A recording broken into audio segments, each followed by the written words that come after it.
All right. Everyone doing all right?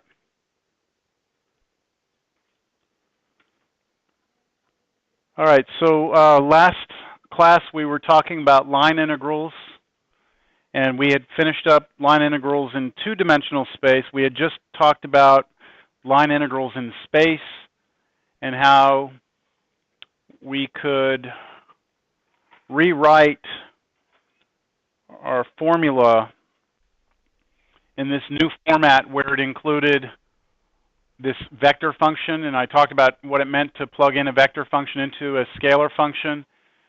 And let's see, did we do any examples? Did we do this one?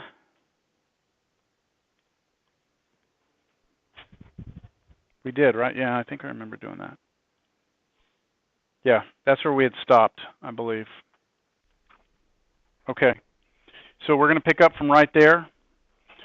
And are there any questions before I start? No?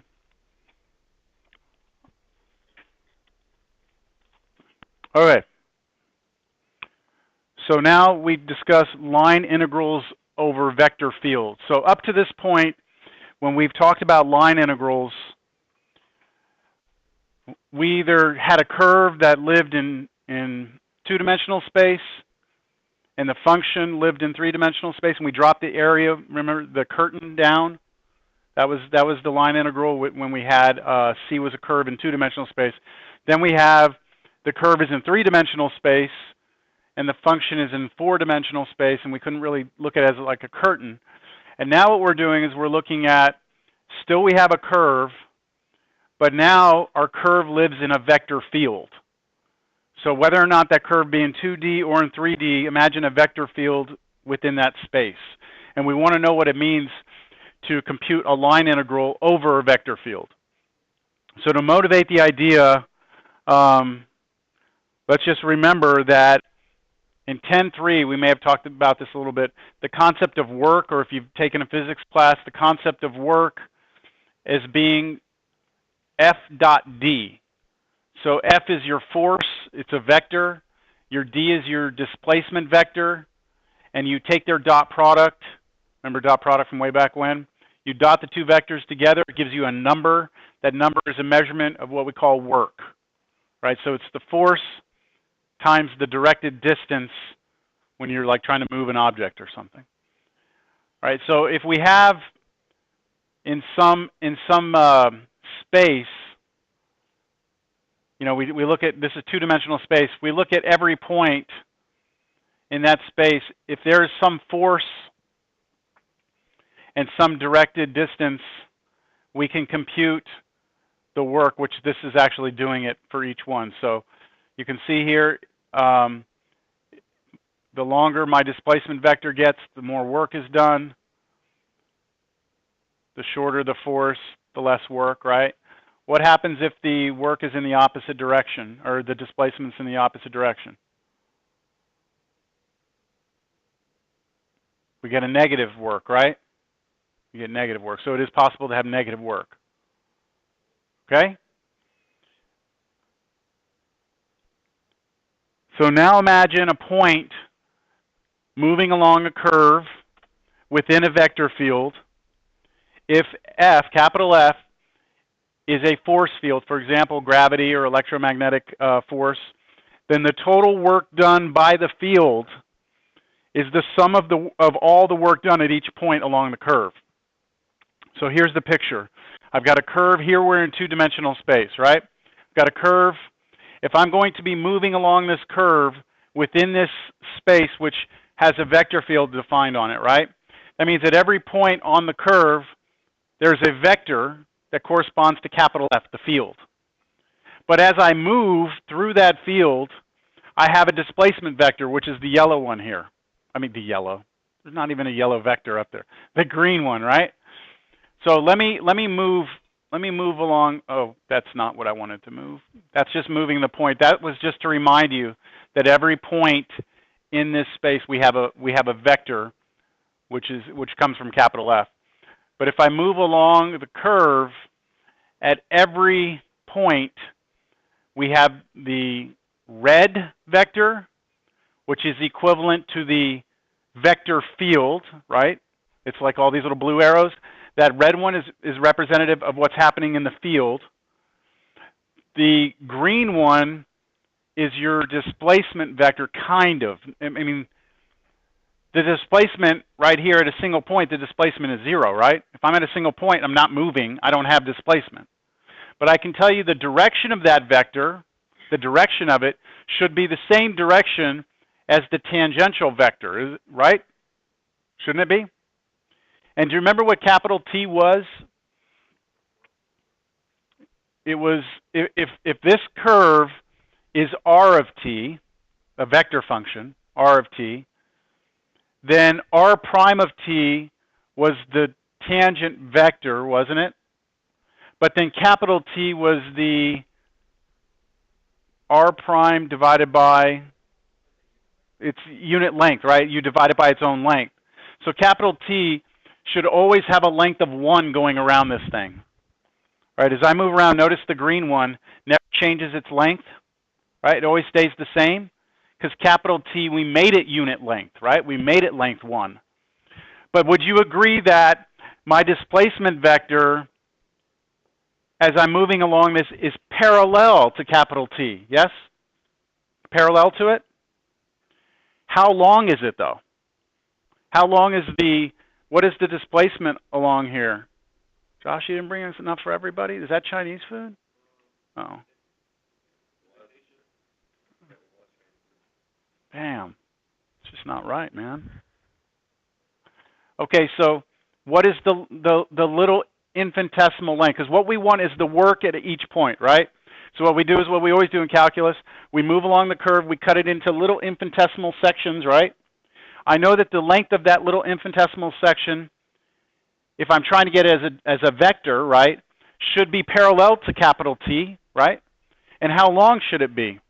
Not capital T, because capital T, the length of capital T is 1, isn't it? So I need to scale that by how much? How much is that little infinitesimal length? What do you think?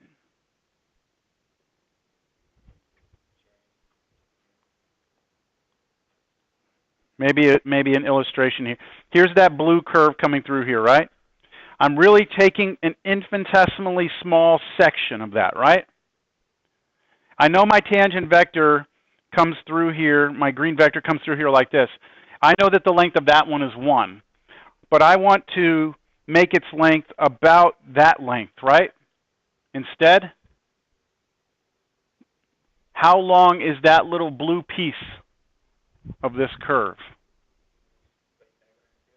By Pythagorean, right? Isn't that just the arc length? Isn't that the arc length? Right? We did integrals with respect to arc length before, didn't we? So shouldn't that just be like ds, d little s? This length right here is ds, the arc length. If we take capital T, the tangent vector, and multiply it by ds, that would give us a displacement vector in that direction, but with length ds, wouldn't it? That would be a little displacement vector. Make sense? This would be like our capital D. Now, what about the force? Well, that's just our vector, our force field vector, right? Our vector field, capital F. So if we take capital F and we dot it with D, that would give us the work at that one infinitesimal little point, right? I mean, we understand infinitesimal is the same idea of saying at a single point. So this, we take the work there, the work at the next one, the work at the next one, we add them all up, we need an integral, right? We need to integrate over the curve. What are we integrating? The force dotted with the displacement vector. So let me get back to the notes.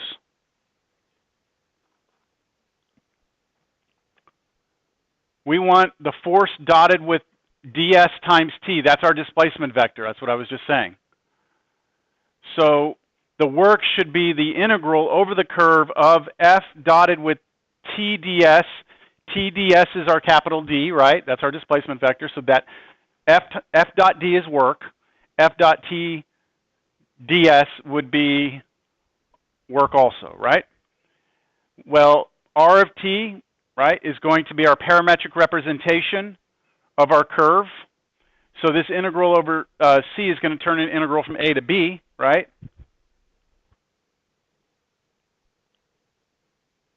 That'll be the next one. Remembering from earlier that capital T was r prime t over r, magnitude of r prime t. And since arc length, remember the formula for arc length? We did this last class. The formula for ds is magnitude of r prime of t. We did that last class. You can go back and look in your notes. Then this formula turns out to be this. F dot t ds, the t is r prime t over r, magnitude of r prime t. ds is magnitude of r prime t dt. The magnitude of r primes cancel. And so all you're left with is f, right? F dotted with r prime of t dt. And what does this mean again? What is f of a vector function? What is this going to mean here? We have a vector function, right? And we're going to plug in a vector into a vector function. And so you'll see, we'll be replacing the components with whatever our components are here. And that, oh, here it is right here. That's what that means. You'll see it in an example. So that's our final formula. I think I do it on the next page right here. Suppose F is a continuous vector field defined on a smooth curve C. C has a parametric representation R of T for A between T between A and B. Then this way we say it's the line integral of F along C this is the notation we use. Anytime we see this now, we know we're talking about work, okay? This is the work integral. It's this right here means this. The one that's boxed is the one we'll use all the time, but you will sometimes see this formula used in other books also. Also, note that if you reverse the path, you get a negative result. So the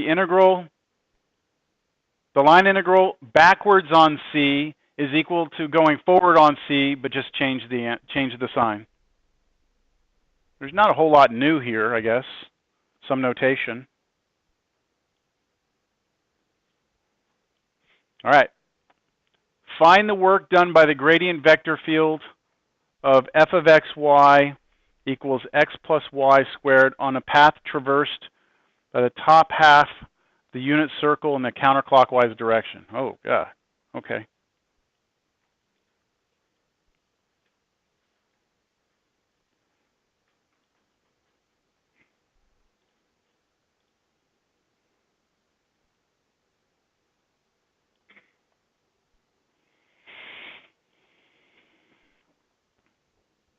Maybe I made that a little too small. You see the top half of the unit circle over there? We're moving along in a counterclockwise direction. So we're starting out right there. We're going to move along this curve. At every point on the curve, there's a force vector and there's a displacement vector, right? As I move through, I start trying to compute the work. At each point, add them all up, and that gives me the total work done by the vector field as I move along that curve. All right? So we want here the integral over C of f dr, right? That's what we want.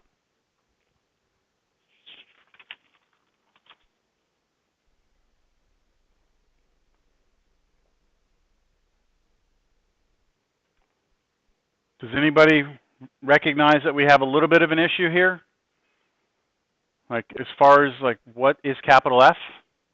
What's our vector field? Are we given a vector field?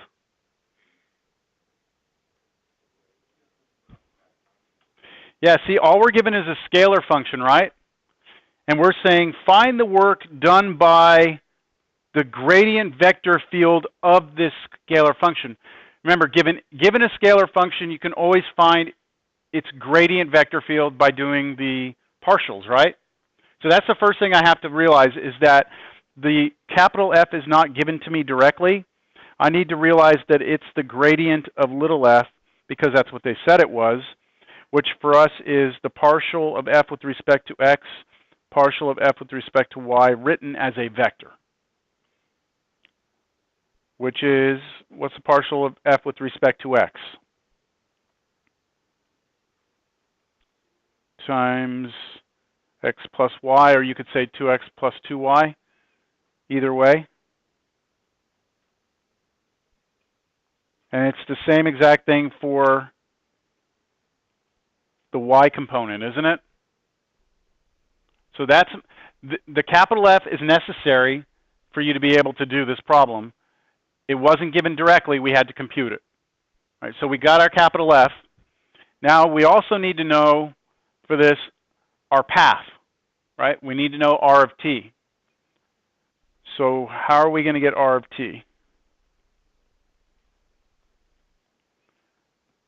I need to move along the unit circle, right? I need to move along the unit circle in a counterclockwise direction, top half, right? I need to do that. So how can I create that? What vector function will create that for me?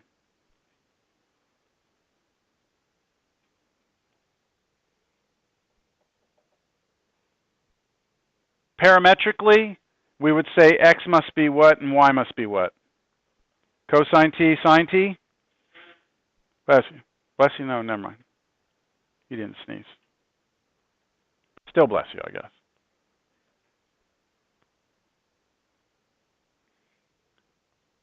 So just rewrite the parametric equations in a vector form. So just replace each component with what, cosine t, sine t. So this will draw that, right? But I need to restrict my t. My t's got to be between where and where? 0 to pi.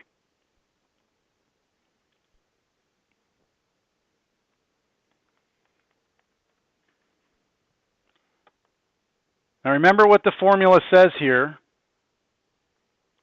Here's our formula over here. I need limits of integration, which are going to come from my restriction on t, right? A to b. I need my vector field evaluated on my curve, and I need the derivative of the curve, dt. So I need the derivative also, right? So let's take our derivative. What is r prime of t?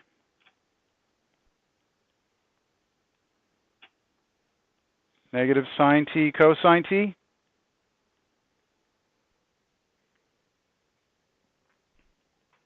And while we're here, you may as well tell me what this is.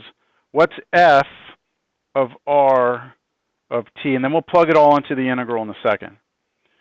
Well, f is a vector field, right? So it's going to spit out a vector. What goes into it?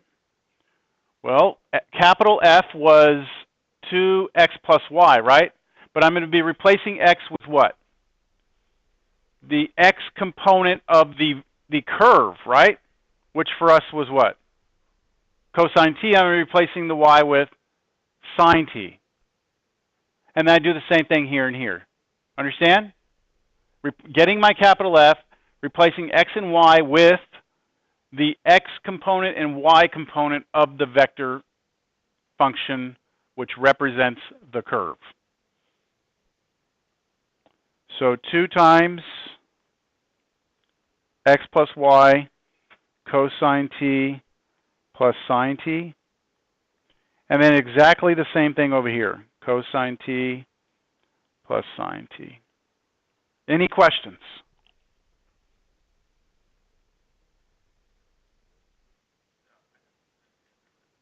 Okay. I haven't set the integral up, right? I've found all the pieces I need for the integral. Inside the integral, I'm supposed to take, inside the integral, I need to take the vector f with r plugged in, which I just found, right? I need to take that vector and I need to what? Dot it with this vector right here. When you do a dot product, you no longer have vectors, right? It'll just be, in this case, scalar. It'll be a function. Everything that is in it will have t's in it, and we're going to integrate with respect to t. And this is going to turn into a regular integral in just a second. All right, so I have the integral now from 0 to pi of f, which was 2 cosine t plus 2 sine t. I'm distributing the 2 through. 2 cosine t plus 2 sine t, dotted with r prime, which was negative sine t cosine t dt. I'm out of room, so I'll dot this on the next page.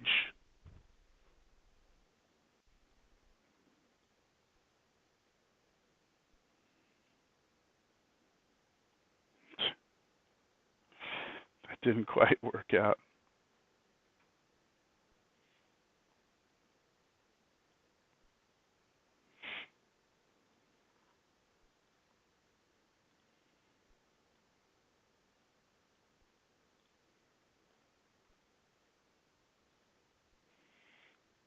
All right, what do we get as a dot product? You do remember how to do dot products, right?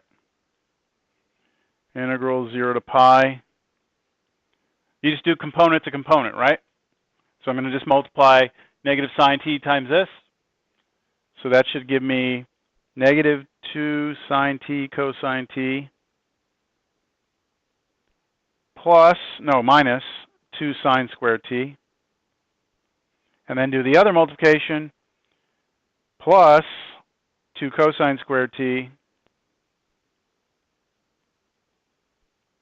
And then plus 2 sine t cosine t dt. Everybody agree? That's my dot product. No more vector, right?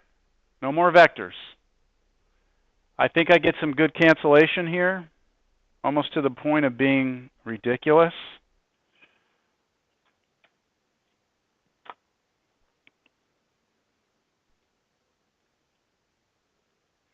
Is that right? I was really hoping for a little more than that. I was hoping that I would be able to get a Pythagorean identity there, right? I don't remember this working out this way.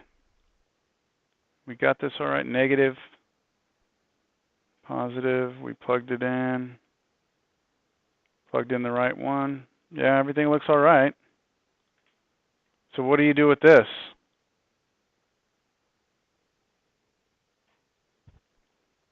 Pull a 2 out maybe? Pull a negative 2 out, it's up to you. I'm just going to pull a 2 out, I'm going to switch the order. Cosine squared t minus sine squared t dt. Could you integrate that? You could do like a power reducing formula on each one of these. Cosine squared t turns into what?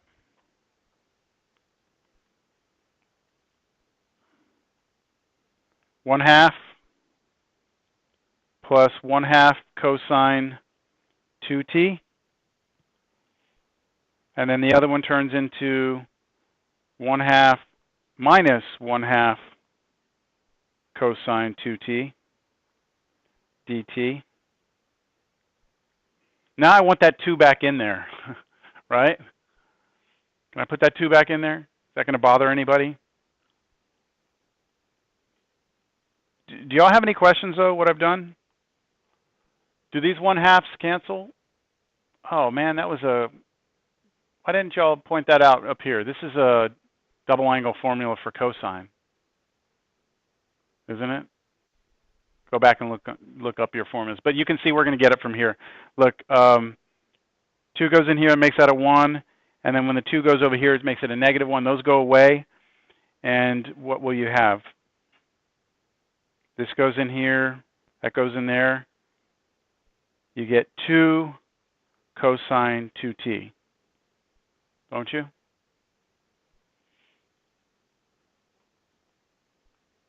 dt.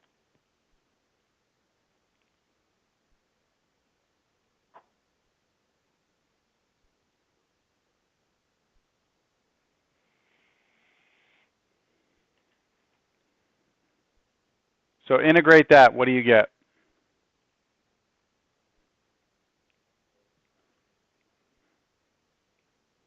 Sine, right?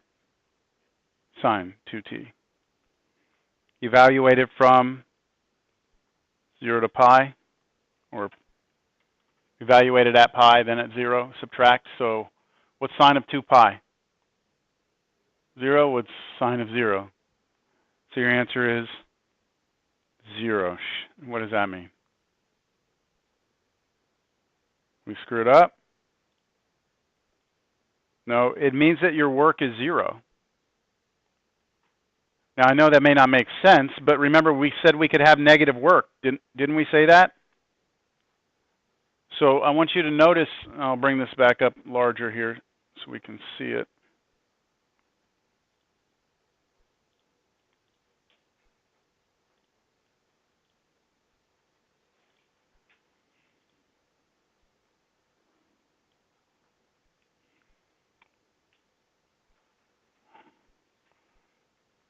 Okay, at this point, is your work positive or negative? Positive, because the vectors, the angle between them is less than 90 degrees. And remember with dot products, you take a dot product and your angle is smaller than 90, you're going to get a positive number. So we're getting positive work here, right?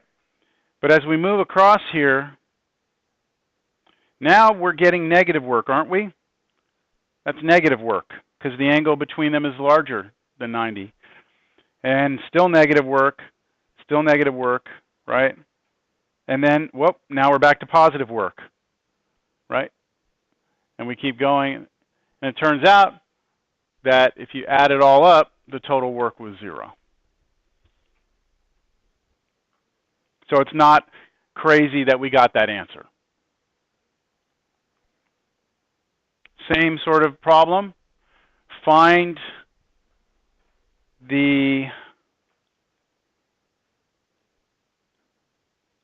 it's basically saying find the work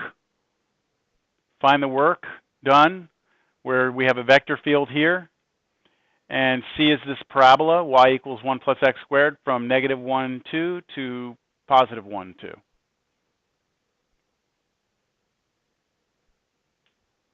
There's the picture. There's the vector field.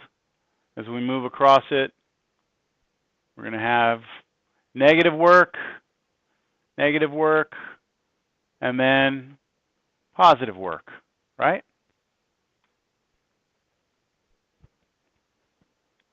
See if we can get this one going.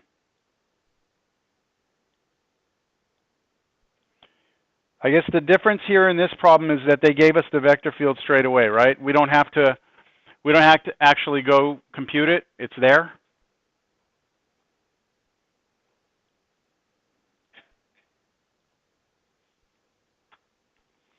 So our vector field here is given to us. You know, I don't feel like writing it again. Let's do the parabola. Let's find our R of t.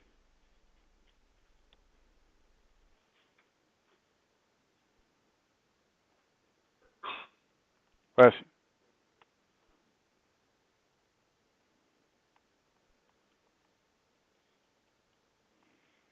So what is the parametric representation of that curve?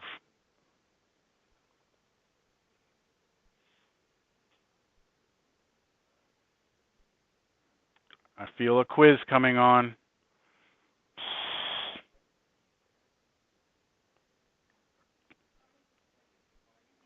Okay, good.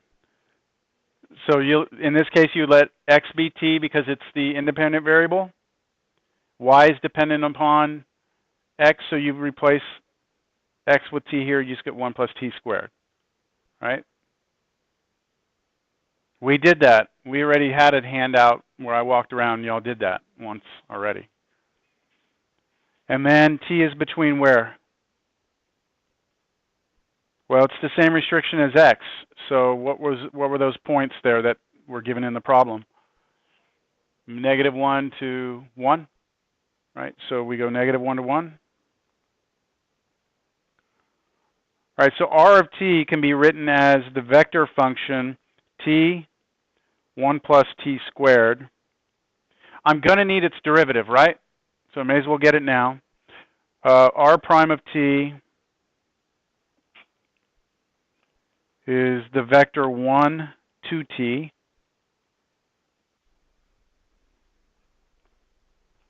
Remember your restriction on t is over here. We already did it. I'm not going to write it. I also need my vector field evaluated at the original function r of t, which will be, now my vector field's over here, right?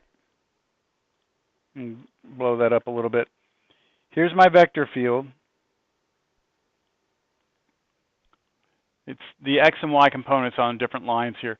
But it's the x divided by the square root of x squared plus y squared, right?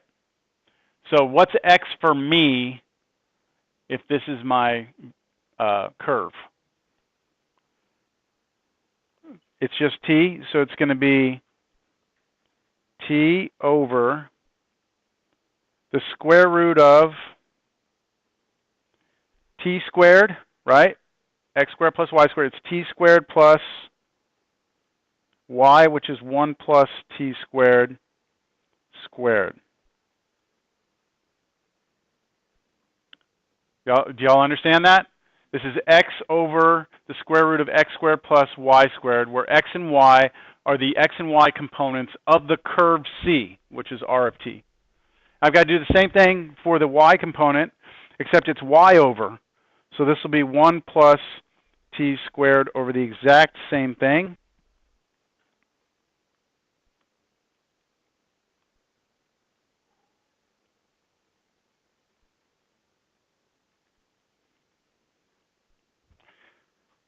So I have the two pieces I need for my formula, right? Those are the two pieces I need. I need to take these two and do what with them? Dot them, right? Dot them. So if I take f of r of t and I dot it with r prime of t, that's going to be my integrand, right? That's the thing I'm going to plug in my integral, but let's go ahead and do it now. So I'm taking the 1 and multiplying it times this, so it's the same thing. No more vector, right?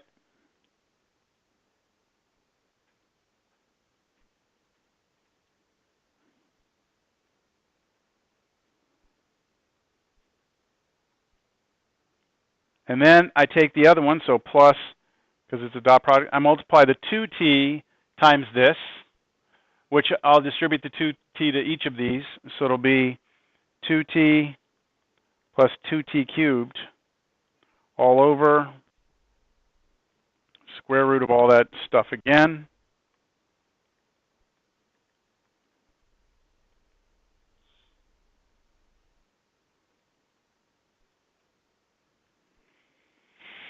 All right. And these have the same exact denominator, right? So I can put them together. All right. I think I'm ready to go to the integral. I'll do that on the next line. Or, well, yeah, I have enough room here. So now,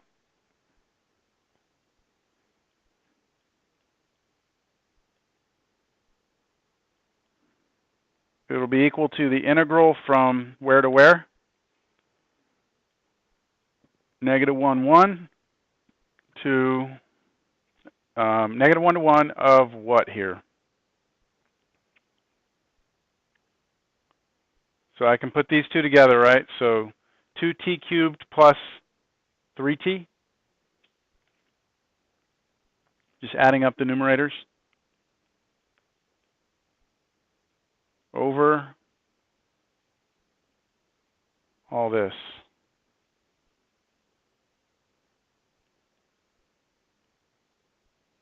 I think I'm ready to try and see if there's anything I'm going to be able to do with that denominator.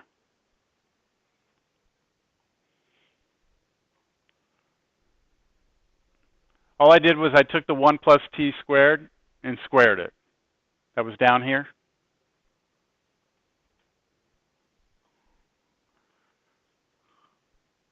Oh, wait. I made up this problem, I think. I think this works. Hold on. No, maybe I took it from a book. But I think I see what's going to happen. This is going to be pretty nice. This equals integral negative 1 to 1 of 2t cubed plus 3t over, clean up the denominator. It's t to the 4th. Oh, maybe it's not going to work. T to the 4th plus 3t squared plus 1.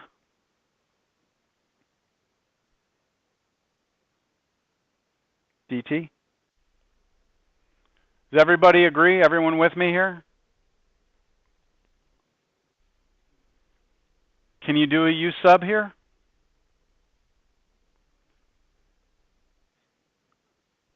What would your u be? Okay, hold on, let me bring this guy. Come with me.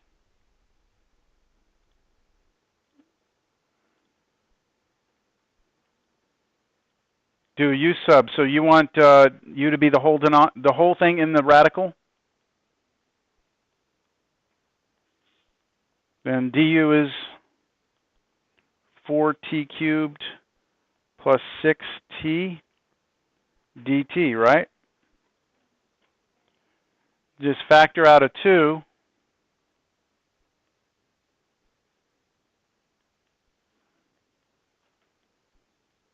And that's exactly what you have upstairs, isn't it? That's exactly what we have up here. They match up perfectly. So I just need to scale du by 1/2. So 1/2 du is equal to 2t cubed plus 3t dt. So what I'm going to do is I'm going to replace this whole thing in yellow by 1/2 du.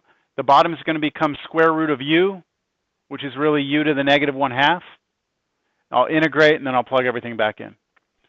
So this now becomes a new integral. I'm not putting the limits of integration because I've changed the variable. I have 1/2 du. I have 1 over square root of u, which is u to the negative 1/2. So that's rewriting that integral in terms of u. And now integrate. So I add 1, which gives me 1/2. So antiderivative of this should just be u to the 1/2. I'm including the 1/2 out here with this. So derivative of this is this, right?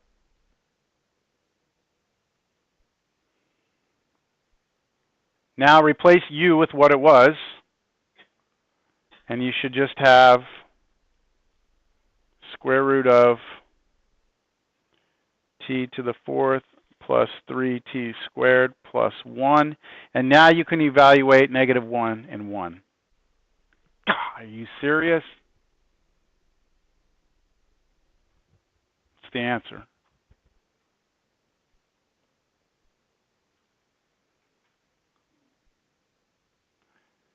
Zero. Because when you plug in 1, square it, you get something. When you plug in negative 1, square it, you get the same thing. It's just 0. No, not every answer is going to be 0. It just turned out that way. You get the idea, though? You got your vector field. You have to find your parametric representation of the curve. You've got to take derivative of the curve. Got to dot the vector field, evaluate it on the curve with the derivative of the curve. Dot that, integrate that, you're done.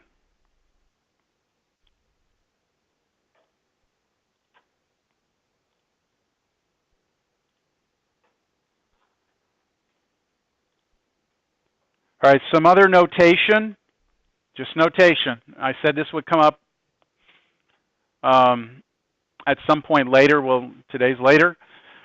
Remember that if you have a vector field it has three components, which I can, well, a three-dimensional vector field has three components, P, Q, and R. P, Q, and R are scalar functions, right? They're the component functions of the vector field. They're scalar. We can take the work integral, or the line integral of F along C of a vector field, which involves vectors and dot products, and we can convert it into three integrals, right? Three integrals, each of which is a scalar integral. So Josh, I know you're obviously tired, but you asked about this before, like, would these be ever useful? Remember going dx instead of ds? I said don't look at it visually because it's too difficult that way. It can be shown that these two are the same, which I'm not proving, but this plus this plus this, these three scalar integrals are equivalent to this vector field integral. And so if you ever have this integral, you can turn it into this if it's easier to do. So remember what this meant. Scalar function, right? P. dx meant with respect to x. This one meant with respect to y, and then this one meant with respect to z. You still have to find a parametric representation of C, but this piece is just the derivative of the first component, the derivative of the second, derivative of the third component of that vector function, vector curve. I believe that's, oh, okay. I forgot that I was going to do this. It's not in your notes, right?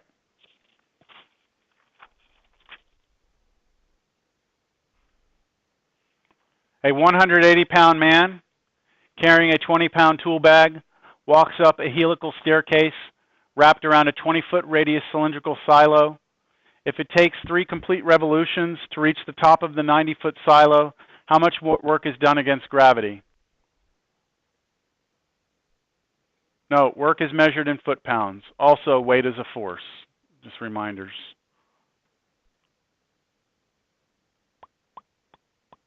Picture. I did this just because I had too much time, I guess. So there's our guy walking around, going up our silo, right?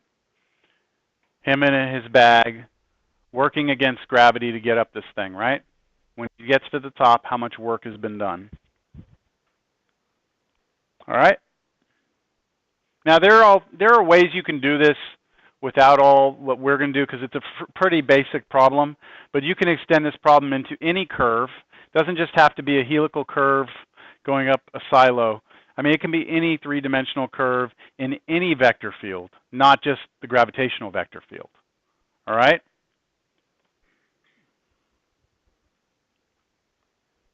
So work, we want work, right? To be able to compute work, we need the force vector field, right? We need that, and we need to know the path, the parametric representation of the path. Those are 2 things we need, right? So let's try and get this going here. I forgot about this problem, so I wasn't really prepared for it, which makes it fun. All right, tell me about the vector field.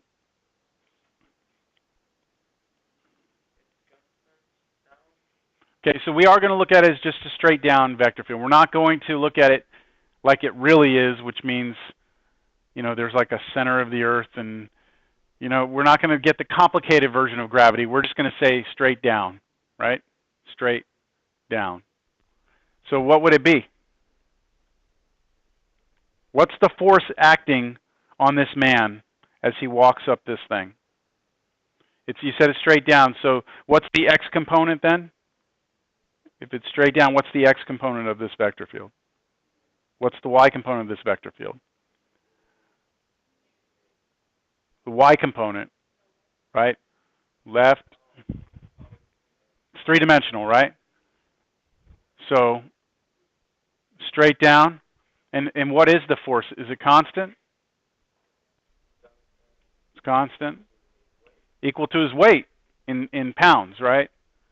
So that's why I gave it to him in pounds instead of like kilograms, where then you'd have to convert it, right? So pounds, and what do you want to say? How much does he weigh? It was 180, but then he was carrying a 20-pound bag, right? So 200, negative 200. That's the force. Patrick, come on, man. Go outside, walk around, wake up, get your blood pumping. It's good. This guy's gonna fall off the freaking silo and kill himself. Gotta be awake, man. Tether yourself to the railing or something. You don't know what I'm talking about, do you? We got our man walking around our silo. I don't want him falling asleep, workers' comp and shit like that. I don't want to hear all that, so wake up. All right, so here we go. That's our force. It's a pretty simple vector field. In fact, what's really nice about it is that when we dot that, right, we don't even have to plug in our R of t into this. Do you see that? Because you don't have an x, y, z, right? The force is constant. So when I dot it with r prime of t, the only thing that's going to matter is what in r prime t? What's the only thing that's going to even matter in this? The z component. That's it, right? The z component. But because we are math students, let's get the whole r of t, okay? Let's get the whole r of t. Tell me about r of t. Tell me about this thing. How are you going to draw this helical staircase wrapped around a 20-foot radius? So how do you draw the circles? Cosine t, sine t, right? Cosine t, sine t will draw our circle in the x and y direction, but we want our circle to have what radius to it? 20, so we need to adjust that cosine t, sine t to be what? 20 cosine t, 20 sine t, right? So that'll be the first part of this, 20 cosine t, 20 sine t. These aren't going to matter, right? Because the zero, they're going to get zeroed out anyway when I dot them here, after I take derivatives. But this is the part that matters, the z component. How do you draw me this silo the correct way? And I gave you the information in the problem. It takes 3 complete revolutions to reach the top of this 90-foot tower. How does that work? 3 revolutions to get to the top. You have to give me a function that tells me how high he is at each point in time, right? Right now, do you agree with me that with this right now, my t restriction has to be between where and where? 0 and I need 3 revolutions, right? So 6 pi, got it? Yes? So when I plug in 0, how high should this guy be? When I plug in 6 pi, how high should this guy be? Was it 90 foot? 90? How are you going to make that happen? I mean, it's a linear acceleration, or linear acceleration. It's a linear ascension, right? He's going up linearly. It's a linear equation that takes him up. The wrapping around is already controlled. So how do you go from 0 to 90 feet with that restriction? How can you do it?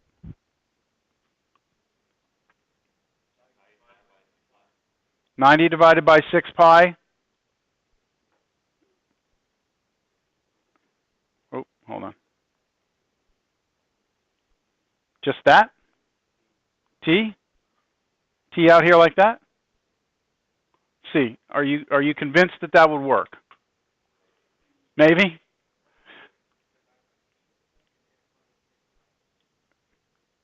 Well, yes. Let's see. Okay, the T is on the outside here, right? Let's just see if this works. I'm not saying it does, but let's just convince ourselves that works. If I plug in 0, how high am I? 0, right? And if I plug in 6 pi, how high am I? 90. Yes? Because the 6 pi's cancel. How about halfway? At halfway, I should be 45 feet, right? So halfway would be 3 pi. If I plug 3 pi in here, you would get what? 90 halves, which is 45 feet, right? One way to do it, to convince yourself completely, is to just think about that path around the silo and just like unwrapping that path. If you take that path and just unwrap it and lay it flat on a piece of paper, right? Then you've gone 90 feet in how long? Sorry. What's the distance? 3 revolutions, right? 6 pi, right? It's like your change in height over change in time if I graphically represent it. So the slope of this line is 90 over 6 pi. I mean, if that makes sense. I think we're good with that. Y'all okay with it? Okay. So now what we'll do is we'll find the derivative.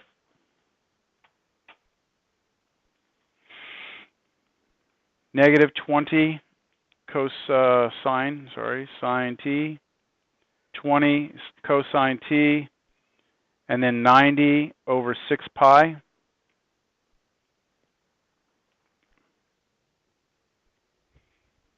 And now we need to do our f dot r prime, f dot r prime t.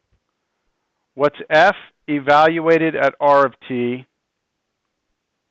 dotted with r prime of t? This is a nice one, right? It's just what? This dotted with this. So the only thing you get is 200, negative 200 times this. So what does that equal to? What's negative 200? Is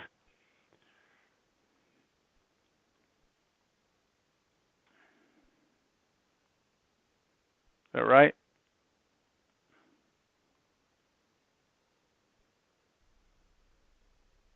Is that right? 200 times 9. 18,000, negative 18,000. And then now reduce that. So that's what, negative 3,000 over pi. And that's what I want to integrate. So my integral is going to go from 0 to 6 pi, right, of the constant negative 3,000 over pi dt, which is antiderivative 0 to 6 pi. So when you plug 6 pi in there, what do you get? Pi's cancel, 6 on top.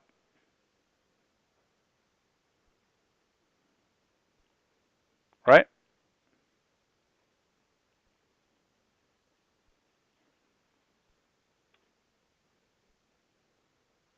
Plug in 0, we get 0. This is our answer.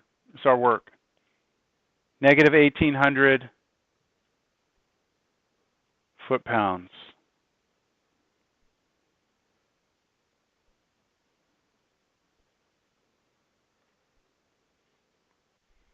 Does anyone from like a physics class have an easier way of doing that problem? 200 times 90? The height times the force, right? I mean, that's obviously the easier way to do it, right? But where does that come from? That formula, height times the force, comes from the idea that you know your displacement, right? Your displacement vertically is 90 against a force that was directly opposite of you, right? So you multiply. I mean, that's what is the power of this is not the fact that we made an easier problem more complicated. It's that we can take any situation now. Like, it does not have to be a gravitational force. It can be any force, and we can apply this to it. So a lot of the formulas that you get, like in a physics class, are specific instances of this of the formula that we have in this class. A specific instance where yes, your force is only in one direction, so you can zero out the other components and not worry about them. In those cases, it's nice. but this is more general. Got it? Okay.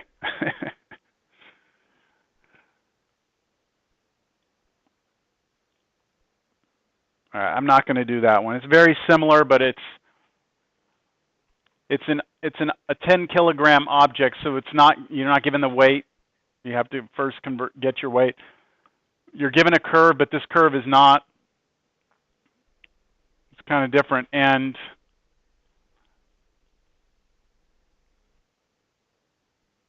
so you do somewhat of the same thing and work something out here. I'm not going to do it though. All right. Just to show you, you can have different paths. And what the heck is this?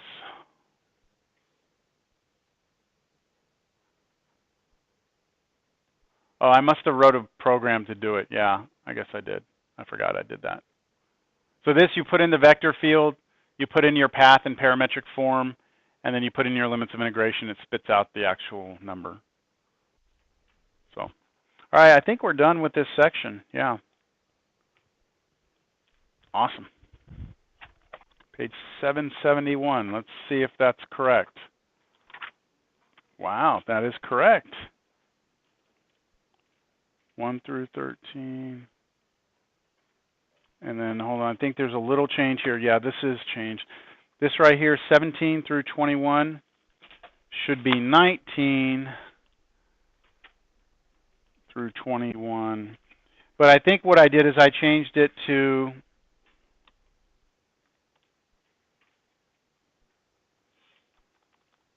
just 19 through 22. Instead of the odds, just do 19 through 22. So part of that homework, I believe you started or no? The first 1 through 13 has nothing to do with vector fields. I remember saying that. I remember saying you could do the first 13, but you can't do the rest. So the first 13, I'm sure you all finished, had no questions on those. And now you can do the 19 through 22.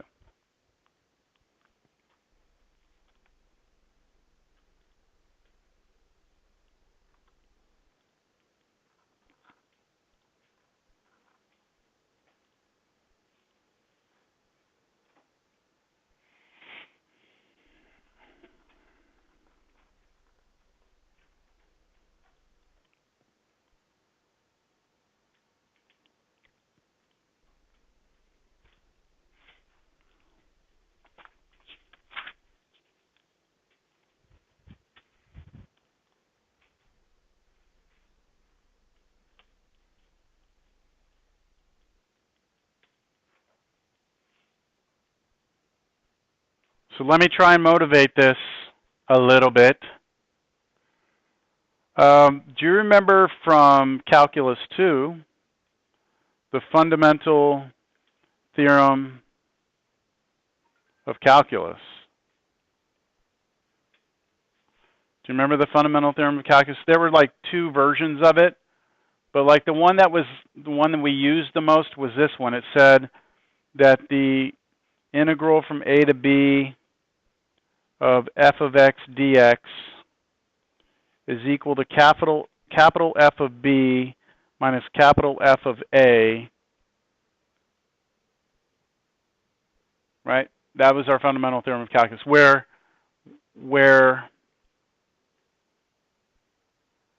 little f is the derivative of capital F. So if you were trying to integrate a function, then if you could find its antiderivative, all you had to do was evaluate at the endpoints, right? That was the fundamental theorem of calculus. Geometrically, we said this. You've got a function.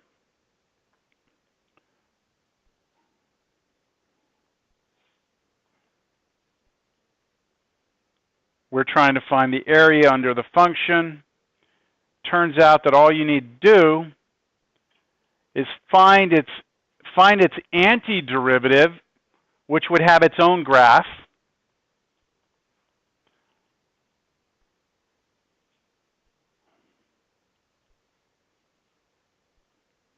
Take the height of it here, whatever that value is, subtract the height. That difference right there, right, is the area. Right? The difference of the endpoints on the antiderivatives graph. That's capital F of B, take away capital F of A. The difference between the endpoints here is equivalent to the area of underneath its derivative. Absolutely wonderful result from calculus, right? Cal 2. Now we have an even more powerful version of this, which is called the fundamental theorem of line integrals. But it's very similar to this, as you're going to see. So here's what the fundamental theorem of line integrals says. If C is a smooth curve given by some R of t. So we have a parametric representation of our curve. Now look, in Cal 1 or Cal 2, our curve, believe it or not, was this straight line segment. That was C for us before. It was a straight line segment, right? This is what we integrated over, a line segment. So C, we actually had a C back then. We just didn't realize we had a C. So we have a curve that we're integrating over. It's a smooth curve, right? We parametrize it, which means we find some vector function which will draw that curve. Right? So if we have that smooth curve and f is a differentiable function of 2 or 3 variables, so f is a scalar function, scalar, such that the gradient of that scalar function, so the gradient of the scalar function creates a vector function, right? That vector function is continuous on our curve. Then we have the following. This is the huge result. The line integral, okay, of the gradient of f dot dr. This is work, okay? I want you to realize that this gradient of f is a vector field. Vector field dot dr is like work. Is equal to this. What the hell is that? It's the scalar function, right? This f right here is the scalar function evaluated at what's R of B? R of B is the endpoint of the curve C, right? R of A is the beginning of the curve C, isn't it? This is the end.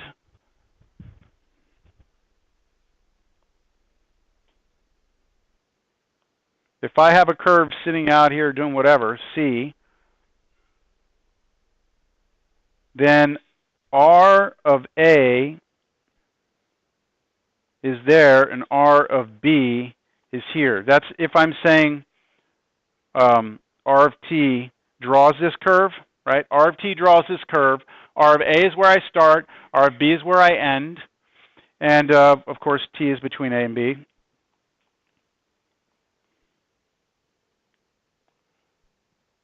So this is saying that if you want to know the line integral of the gradient of f, you have to be able to evaluate f at the 2 endpoints of the curve.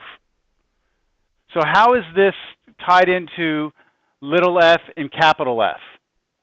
Well, gradient of f is a derivative, isn't it? This is like the derivative of f. F over here, there's no derivative on it. So it's like the antiderivative of this. So it is kind of like little f, capital F here. Do y'all see that? Oh, and check this out. You probably, I don't know if you caught this, but if your f function only has one variable in it, what's its gradient? So like, let's say I give you a function. F is equal to x squared. What's its gradient? 2x, right? It's just 2x, right? So what would the gradient be? It would be 2x, right? The antiderivative of that would be the x squared. So everything you did before is here. It's actually here. It's a different notation, and it extends into 2 and 3 variables instead. It's quite nice. Now, the theorem says that line integral of a conservative vector field is simply the difference of the value of the function at the endpoints. Wait, the theorem says the line integral of a conservative vector field. The line integral of a conservative vector field. What does it mean for a vector field to be conservative? It's the gradient of a scalar function, right? That's what it means. Well, by definition, if that's the gradient of a scalar function, it's conservative, right? So it says that the line integral of a conservative vector field is simply the difference of the value of the scalar function at the endpoints of the curve. Further, the line integral on any two paths that connect the same 2 points are always equal. That's huge. Think about it this way. Let's say I have these 2 points, and I connect them with that curve 1. And I come through here and connect it with curve 2. And I come in here and connect it with curve 3. Right? So I had 3 different curves there. If I do the line integral of a conservative vector field, right? A line integral of a conservative vector field over any of those 3 curves, my answer is the same. Doesn't matter what these curves are doing. If my vector field is conservative, if it's the gradient of some scalar function, then to find the answer, all I have to do is evaluate the f at the 2 endpoints. All 3 of these curves have the same 2 endpoints. So we're going to get the same answer for all of them. Does that make sense? Huge result. All right. Let f be x squared plus y squared. C is given by r of t is t sine t, t cosine t, on 0 to pi. Find the line integral of the gradient of f dot dr.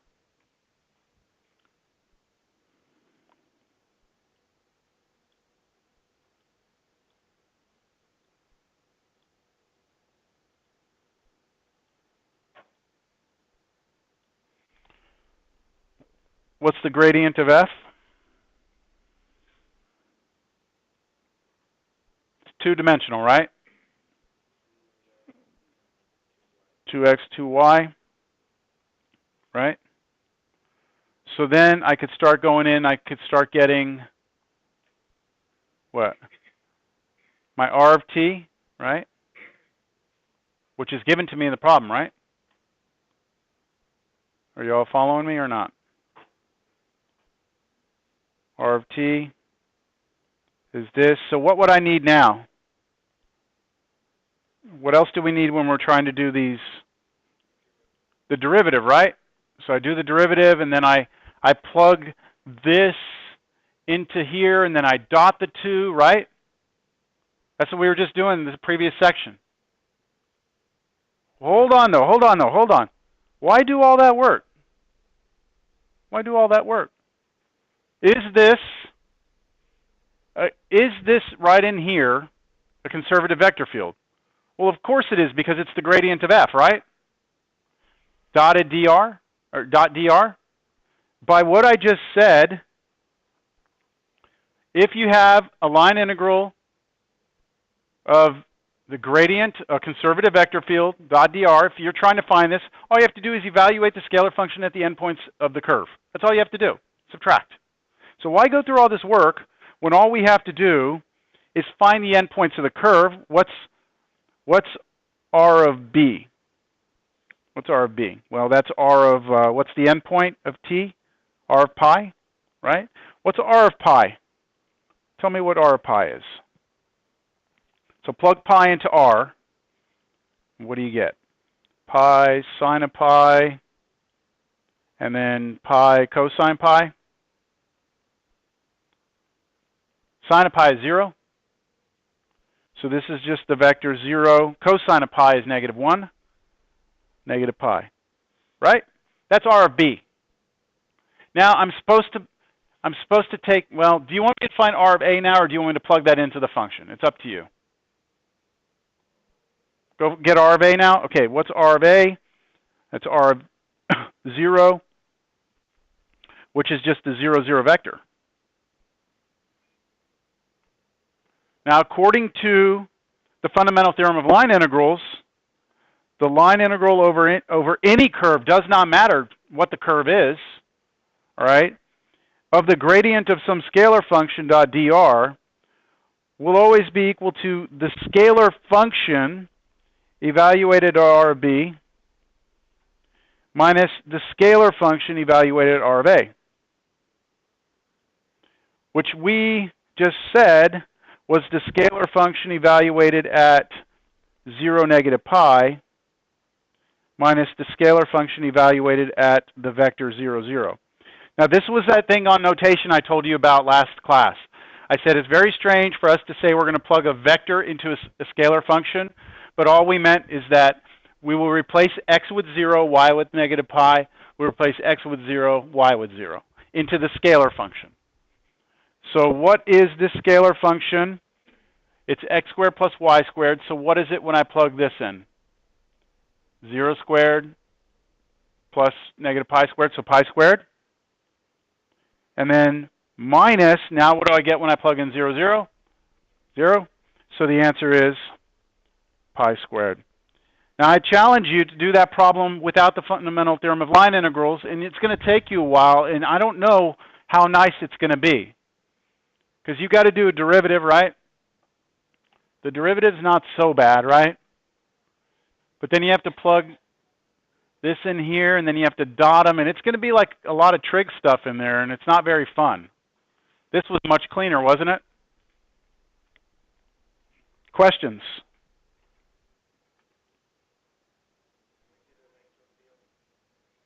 Can we see it? You want to see that vector field? It's 2x, 2y, right? That one?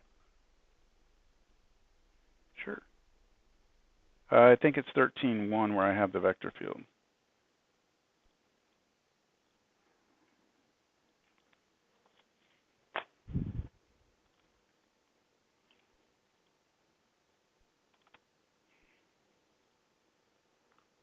That's it.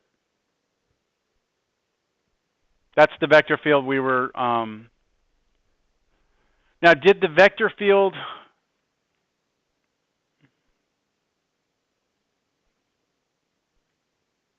I don't want to say this. What's happening here is this. If we take any path, okay, and connect two points here by any path in this vector field, doesn't matter how we do the paths, right? Well, it's got to be smooth, all right? But no matter how we do it, right, the work done, right, by this vector field is equivalent to taking the scalar function, which is where the vector field came from, right? Remember, the vector field 2x, 2y came from a scalar function. So you have to take that scalar function, you have to evaluate at the two endpoints. And you'll get the same answer no matter what path you take, right? So you wanted to see the vector field because maybe there's something interesting about that vector field, you know, that...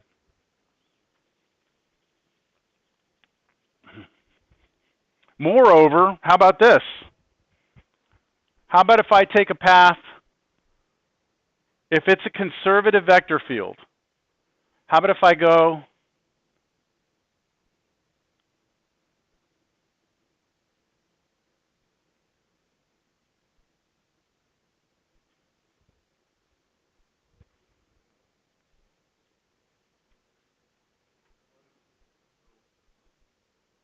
zero, right? Zero. Because your starting and ending point are the same. F of B equals F of A. So R of B equals R of A. So F of R of B equals F of R of A. And so they're the same, and you get zero. And so it does not matter how you do it. Doesn't matter how you go around, all of those will give you the same result, regardless of path. Kind of interesting. But we must have a conservative vector field, right? We must have a conservative vector field.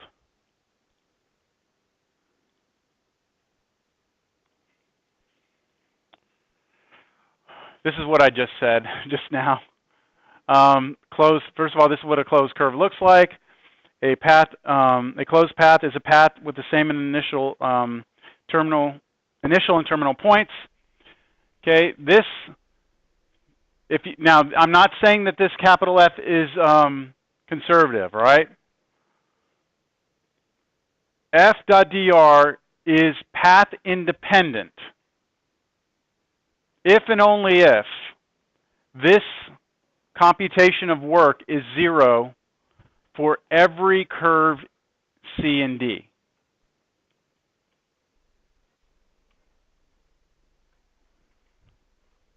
This theorem is very difficult for us to use because it requires us to test every closed path in this space. So it's saying that if we want to say that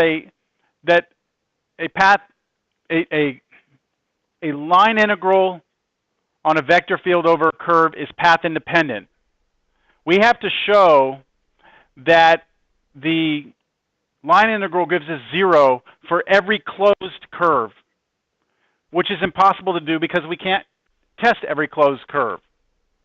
However, if F is a conservative vector field, then this is what I was telling you. If that capital F is conservative, it's the gradient of some scalar function, then we can apply the fundamental theorem of line integrals, and then we know it is 0, because the endpoints will subtract to 0.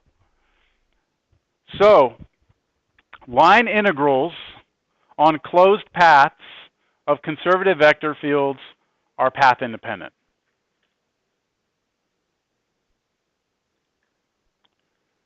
Determining if F is a conservative vector field. All right, so what if somebody gives you a vector field, and asks you if it's conservative? See, if I give you a scalar function, can you give me a conservative vector field? Yeah, you just take its gradient, right? Like I gave you x squared plus y squared, asked you for its gradient, you gave me the vector 2x, 2y. We know it's conservative because that's the definition of it. But what if I give you a vector field and say, is it conservative? That's a different question, right? So let's get to that. First, we need to understand what a simply connected region is versus a not simply connected region. One way to look at this is, if I draw a curve, any curve inside this simply connected region, right, and I shrink it down, I can shrink it down without busting out of that region. Whereas you look at this region, it has a hole in it, right? If I draw this curve over here, can I shrink that down to a point without busting out of the region? Sure. But what if I draw this curve right here? Can I shrink that down to a point without coming out of without actually breaking through the boundary of the region? I can't shrink that down, can I? That's the idea here of simply connected. This is a simply connected region. This is not a simply connected region. So any region that has a hole in it is not simply connected. We now establish the conditions in order for a vector field to be conservative. What are the conditions? Let F be a vector field in two-dimensional space. So it has an x component and a y component. Let's let it be a vector field in a simply connected region. So it has to be a simply connected region we're talking about. Suppose P and Q have continuous first partial order derivatives, and the partial of P with respect to Y is equal to the partial of Q with respect to X. Then F is conservative. This is a very quick and cheap way of figuring out if a vector field is conservative. You have to check that these two partial derivatives are the same. If they are, you're done. It's conservative. There's a real big kind of limitation here. Does anyone see it? F here is two-dimensional. What if your F is three-dimensional? This doesn't work, right? So this only works for two-dimensional vector fields. I'm sure I have an example. Is this a conservative vector field or not? So what do I need to check? The partials, right? So I have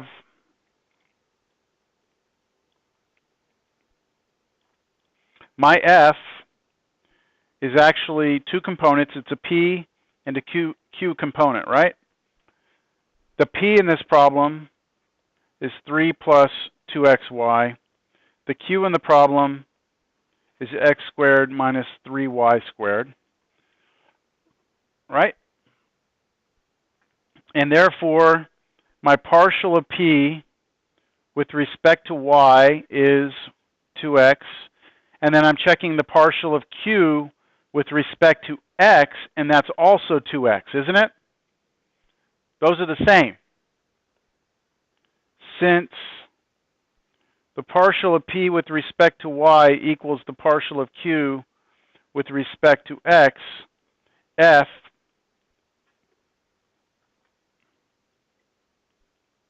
is conservative.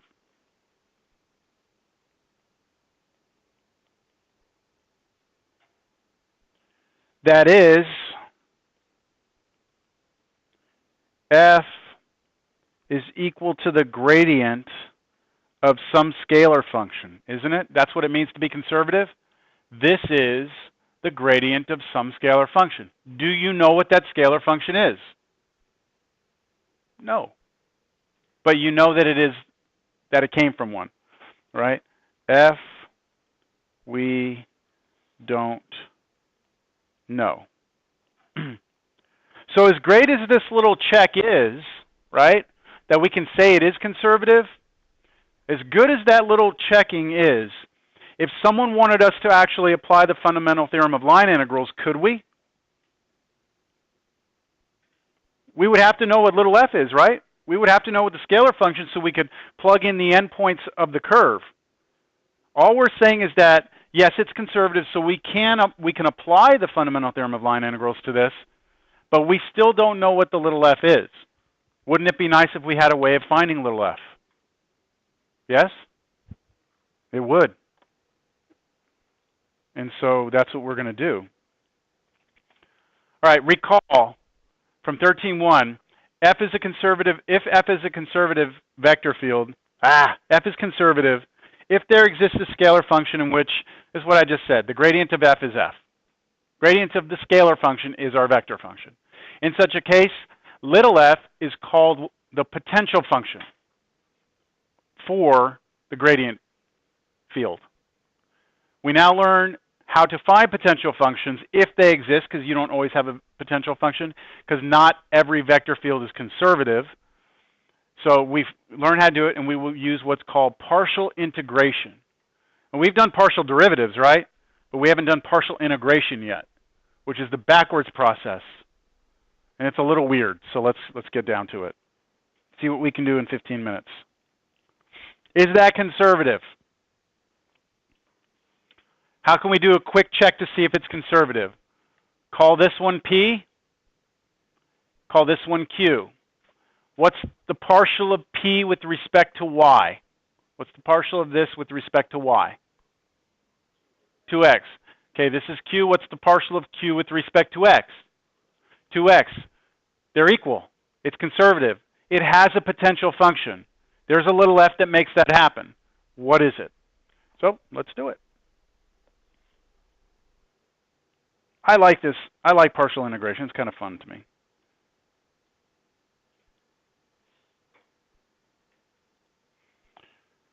So here's what we have.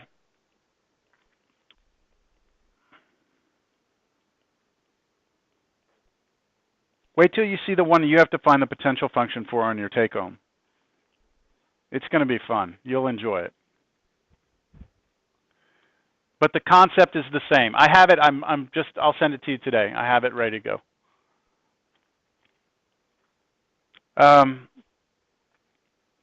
So here's what we know. This is conservative, right? F is conservative, which implies that f is the gradient of some scalar, which means that f is equal to the partial of the scalar with respect to x, partial of the scalar with respect to y, right? I mean, that's what it means. That's what a gradient of a two-dimensional vector field is. It's the partial with respect to x, partial with respect to y. Yeah? So here's what I know then. I know that the partial of f with respect to x must be 1 plus 2xy plus the natural log x. I'm just matching pieces up. This piece has to be this piece, right? The partial of my scalar function with respect to x needs to be this for that to be true. Now, I'm going to integrate both sides of this equation with respect to x. When I integrate the partial of f with respect to x, right? I don't really need this dx, but it's just to stress to you, I'm integrating with respect to x. I'm going to integrate this side over here with respect to x, right? Yes? Which means that we look at the antiderivative of each of these with respect to x. What's the antiderivative of 1 with respect to x? X plus what's the antiderivative of 2xy with respect to x? X squared y. What's the antiderivative of the natural log of x? Not derivative, careful. That's not one that most people know right offhand.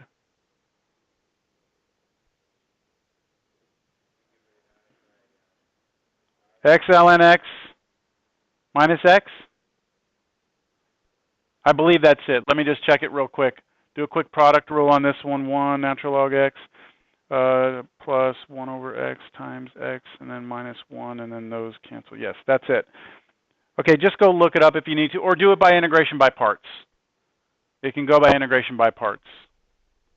You let u be equal to natural log of x, you let dv be dx, and you go, it'll work out. Okay, now when we integrate, and we don't have limits of integration, I need to add, what do we always say out here? Plus c. But here's like the little tricky part, and it's going to get even trickier when our vector function has 3 components, partial with respect to x, y, and z. This is when things get a little out of hand. But this for 2, it's not so bad. There are 2 variables in the problem, right? X and y. We are treating y as if it's a constant right now, right? When we're integrating. But anything that would have had a y in it would have the derivative would have come out to be 0, right?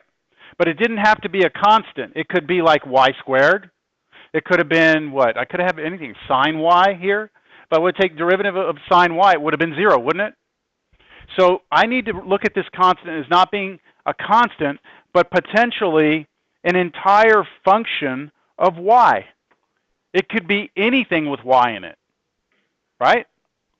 So this, instead of our constant of integration, we are going to have a function of integration with respect to the variable that we didn't use. So now, just a quick check. If I take the derivative of this with respect to x, we should get back this. So derivative of x is 1, derivative of x squared y is 2xy, derivative of all this crap is natural log of x if you check it, and then derivative of any function of y when it's just y would be 0, right? Because it would all be a constant, so it would be 0. Yes? All right. So now the left side of this is what little f is, right? We took the antiderivative of little f with respect to x. It should give us what little f is. So I know that little f is this.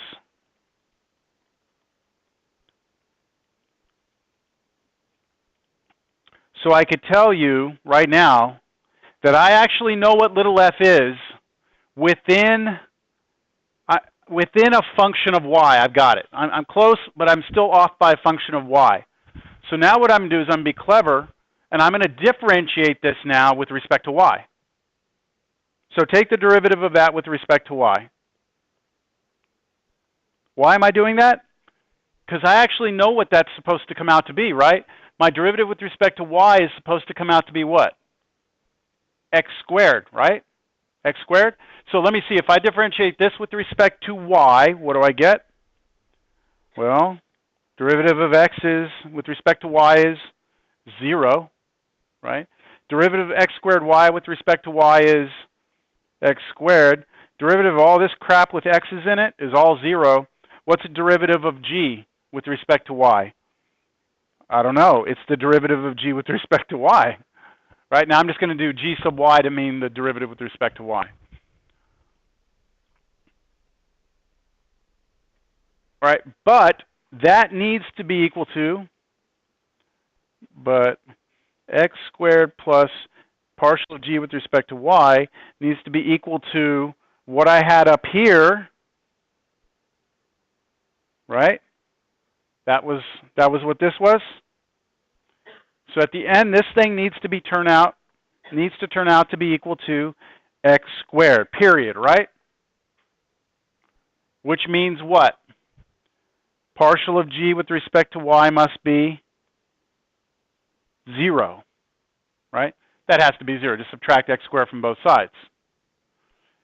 And now, integrate, because we need to know what g is, right? Integrate both sides with respect to y. What's the antiderivative of 0? A constant. It's a constant. And so we know that g is equal to a constant. I'll say g of y.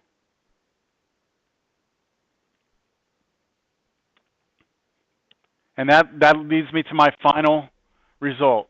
See, I didn't know what g was. It could have turned out to be like y squared. What I've narrowed it down to, though, is that it has to be a constant. And so my f, my potential function, is x plus x squared y plus x natural log x minus x plus a constant. I just realized that the x in front and back here cancel. Sorry, I didn't see that earlier. Right, those are gone. So that's it. That's your potential function. Do you see the power in this? I can choose any c, right? So let c be 0, it doesn't matter. You have an infinite number of potential functions. Now, if I were to plug in the two endpoints of a curve into this, would it matter what c is? You'd be subtracting them, wouldn't you? So if this was 2, when we came in with the other endpoint and plugged it in, the 2's at the end would cancel each other out anyway, so you wouldn't care. Make sense? What do y'all think about that? Not too bad, right? So now look at this problem. I have this. Now look at how time-consuming this problem could be if you didn't understand the theory of this section, okay? And this is the type of thing that when I see it on a test, I'm like, that means they just didn't get what the whole point of that was, all right? I give you a vector field, right? If the vector field is 1 plus 2xy plus natural log of x, then x squared, find the line integral over the vector field f on the curve C, where C is given by this parametric representation, this curve, from 1 to 2. Now, you could go set up, you got your R, you could find your R prime, you could figure out f of R, dot them together, do all that stuff, right? Integrate all that. Or you could say, wait a minute, I just showed just a second ago that this is a conservative vector field, didn't I? We just showed that that was a conservative vector field. What was its potential function? Well, it's right here. So all I need to do is figure out what the endpoints of this curve are and plug those endpoints into this function, and I'm done, right? On your take-home test, I think there's a problem like this where if you approach it in the sense of, I'm going to find R prime of t, I'm going to dot it with f of R of t and do the whole hard way, it's almost an impossible integral to do. In fact, I think it is. impossible to do by hand. But if you apply the fundamental theorem of line integrals, you can do it. The catch is, the only way you can apply the fundamental theorem of line integrals is if you show the vector field's conservative, and then find its potential function. So that's the give and the take. If that makes sense. So let me see, what are the endpoints of this curve? Plug in 2 first. If I plug in 2, I get 5, 4, right? So I have one endpoint's 5, 4. And then 2, 3. So R of 2 is 5, 4. R of 1 was 2, 3. So now I need the scalar function evaluated those two and subtracted. So this will be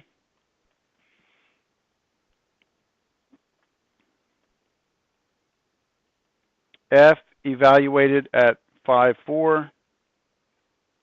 F evaluated at 2, 3. And I'm not going to plug it in, but you could do that since we're out of time.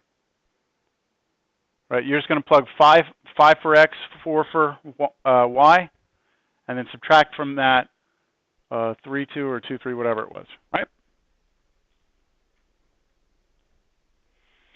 All right, so where are we going next with this?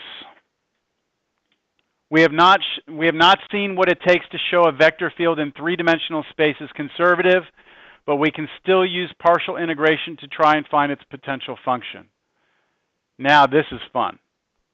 All right, we don't have time for it. I would warn you to maybe not try and attack that. If you want to, you can. Just keep in mind that if you do this, I'm going to start with class with this next time, but if you do it, remember when I integrated here with respect to X, the first integration I did, and I said that this right here had to be a function of Y potentially?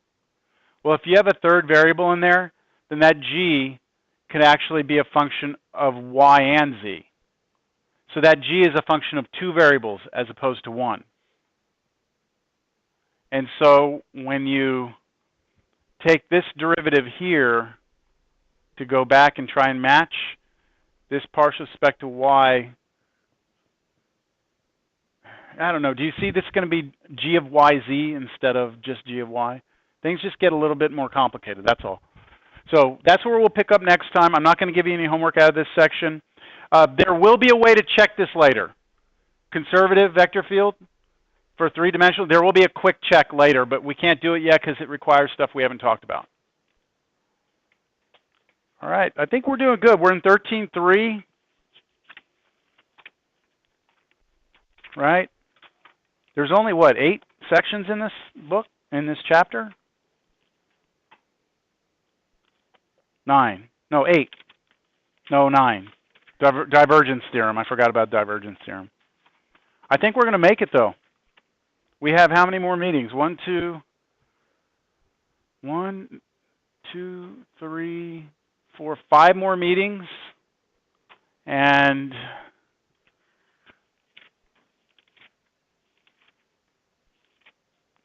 I guess it'll be close. About 5 more sections.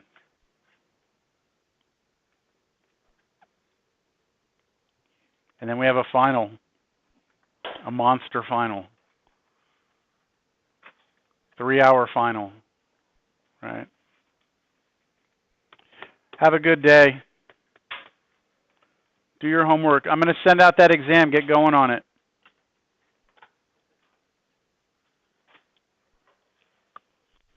That'll be our last exam, by the way, the one I'm going to send. That'll be it. That'll be the end.